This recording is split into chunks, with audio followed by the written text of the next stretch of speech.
అల్టిమేట్గా డెమోక్రసీ అనేది ఉంది. వీళ్ళు ఇష్టం వచ్చినట్టుగా, వీళ్ళు బుద్ధి పుట్టినట్టుగా వీళ్ళు ఇష్టం చేయలేరు. అసలు అసెంబ్లీలో నాకు ఎందుకు ప్రతిపక్ష హోదా ఇవ్వడం లేదని హైకోర్టులో కేసు పెండింగ్ ఉంది. ఫస్ట్ దానికి సమాధానం చెప్పండి. ఫస్ట్ దానికి సమాధానం చెప్తే హైకోర్టులో జడ్జిమెంట్ వస్తుంది. వీళ్ళు సమాధానం ఇచ్చే పద్ధతిలో ఇస్తే జడ్జిమెంట్, వచ్చే పద్ధతిలో జడ్జిమెంట్లు వస్తే దాని పద్ధతి ప్రకారం జరుగుతుంది. దాని తర్వాత ఏం చర్యలు తీసుకుంటారో తీసుకోమని వద్దని కూడా చెప్పినాడు. చంద్రబాబు నాయుడు అనే వ్యక్తి అసెంబ్లీకి నేను ముఖ్యమంత్రిగా ఉన్నప్పుడు ఎన్ని రోజులు వచ్చినాడు? ఫస్ట్ దానికి సమాధానం వీళ్ళు ఎత్తుక్కోవాలి. ఏడ్ చేసి అసెంబ్లీలో ఏమి జరగకపోయినా కానీ జరిగినట్టుగా ఒక డ్రామా క్రియేట్ చేసేసి కళ్ళల్లో నీళ్లు పెట్టుకొని ఏడ్ చేసి జగన్ ఉంటే నేను అసెంబ్లీకి రానని చెప్పేసి అసెంబ్లీ విడిచిపెట్టిపోయారు. తీరా చూస్తే అసెంబ్లీ రికార్డులు అన్నీ ఎతికినా మా వాళ్ళు ఏదైనా తప్పేమైనా మాట్లాడినారేమో అని చెప్పి కనుక్కుందామని చూస్తే ఎక్కడా ఒక్కడు కూడా తప్పు మాట్లాడాలి. అడే మాట్లాడని అసలు ఏమీ మాట్లాడాల, జరగని కూడా జరగల. ఒక జరగని ఇన్సిడెంట్ జరిగినట్టుగా ఈయనంతకి దాన్ని చెప్పుకొని దాన్ని మళ్ళీ ఏడ్ చేసి దాన్ని యాగి చేసి లాస్ట్కి ఏంటంటే సారాంశం ఏంటంటే అసెంబ్లీకి రావడం లేదని చెప్పడానికి. మన ఆ రోజు నుంచి అసెంబ్లీకి రాలే కదా ఆయన. మరి ఎందుకు రాలే? మరి రాకపోయినట్టు ఏం చేసినారు? ఎవడే చేయలేడు. డెమోక్రసీలో ప్రజలు అల్టిమేట్లీ నిర్ణయాధికారులు. ఎట్టా ఈయన ఒప్పుకున్నా ఒప్పుకోకపోయినా ఇంకోటి జరిగినా 3 ఏళ్లలో ఎట్టా ఎన్నికలు వస్తాయి.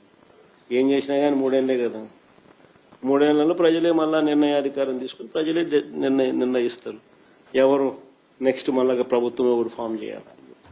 సరే, మెడికల్ కాలేజెస్ టెండర్స్ విషయంలో మీరు అధికారంలోకి వస్తే టెండర్స్ రద్దు చేస్తామని చెప్పారు. కానీ పవన్ కళ్యాణ్ గారు గతంలో కామెంట్స్ చేశారు. మీరు ఎలా అధికారంలోకి వస్తారో చూస్తామని. ఈయన చూసేది ఏంది స్వామి నాకు అర్థం కాదు. ఈయన చూసేది ఏంది నాకు అర్థం. పైన దేవుడు కింద ప్రజల ఆశ. అసెంబ్లీ సమావేశాలలో ఇప్పుడు ఇంతసేపు ప్రజెంటేషన్ ఇచ్చాను. ఈ ఇచ్చిన ఇంతసేపు ప్రజెంటేషన్ నాకు అసెంబ్లీలో కూడా ఈ మాదిరిగా ఇవ్వగలిగితే ప్రజల సమస్యలు బయటికి వస్తాయి. ప్రజల సమస్యలు మనం చెప్పగలుగుతాం. నీకు లేదు 175 మందిలో నువ్వు ఒక ఎమ్మెల్యేవు, నీకు ఇంతే సమయం ఇస్తాం 5 నిమిషాలు అందరితో పాటు, దాంట్లోనే నువ్వు చెప్పాలా అని అంటే ఎవడు చెప్పగలుగుతాడు? ఏమని చెప్పగలుగుతాం?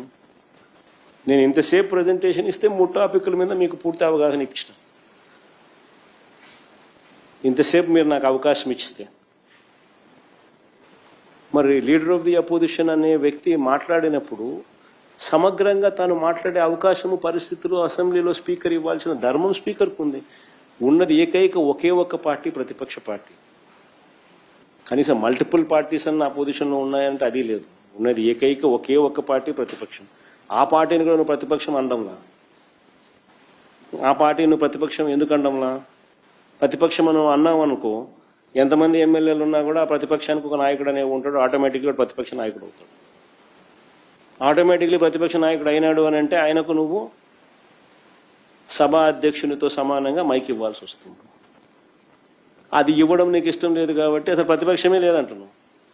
అసలు ప్రతిపక్షమే గుర్తింపు ఇవ్వని అంటున్నావు.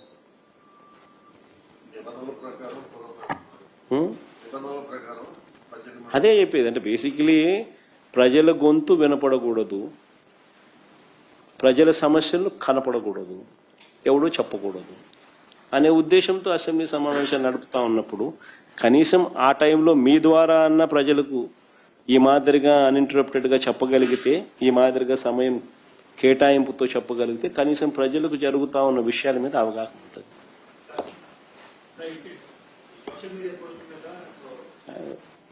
ఏమని అడగాలంటే ఇట్టే అడిగేసేయి. మళ్ళా ఎందుకు ఊరిక రాఘవేంద్ర ఏమనంటే ఇట్టే అడిగేసేయమ్మా, నీకు ఏం కావాలంటే ఇన్ని అడుగు, ఇచ్చాడు ఆడ ఊరికి అనవసరం కాదు. ఒక్కొక్కరు ఇంటర్వ్యూ పెట్టుకుంటూ పోతే అయ్యేది కాదు. ఏమనంటే ఇట్టే వచ్చేసేయి.